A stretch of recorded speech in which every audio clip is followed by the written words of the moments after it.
ভাই যারা first world country America, USA, Australia, Canada, UK এগুলোতে যারা যেতে চায় তাদের জন্য সহজ পদ্ধতিটা কি আসলে? সহজ পদ্ধতি হলো অবশ্যই আপনাকে কয়েকটা কান্ট্রি ভিজিট থাকতে হবে।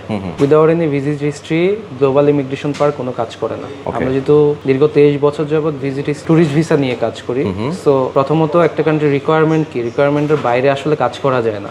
অনেকেরই এটা কোয়েশ্চেন থাকে, ভাই হোয়াইট পাসপোর্টে কি ভিজিট করা যায় কিনা ফার্স্ট ওয়ার্ল্ড কান্ট্রিতে। আমি বলবো একদমই না না না। আচ্ছা আচ্ছা। সো আপনাকে অবশ্যই কয়েকটা কান্ট্রি ভিজিট থাকলে অবশ্যই আপনারা গ্লোবাল ইমিগ্রেশন পার্কের সাথে যোগাযোগ করবেন। পরের দায়িত্বটা টোটালি আমাদের থাকবে, আপনাকে ফার্স্ট ওয়ার্ল্ড কান্ট্রির ভিসাতে হেল্প করার জন্য। ওকে, তার মানে প্রথম শর্ত হচ্ছে আজকে ভিডিওটা দেখেই আপনারা কেউ গ্লোবাল ইমিগ্রেশন পার্কে যোগাযোগ করবেন না। যদি আপনার কয়েকটা দেশ ঘোরা থাকে, ভিজিট করা থাকে, ইউএসএ, কানাডা, অস্ট্রেলিয়া এবং ইউকে, এই 4টা দেশে আমি ঘুরতে যেতে চাই, তখনই আপনারা যোগাযোগ করবেন গ্লোবাল ইমিগ্রেশন পার্কের সাথে। এমবাসি রিকোয়ারমেন্ট কি অনেকেই কিন্তু জানে না, কোন এমবাসি কেমন কি রিকোয়ার। শুধু আমি একটা অ্যাপ্লিকেশন করে দিলেই কিন্তু আমার ভিসা চলে যাবে।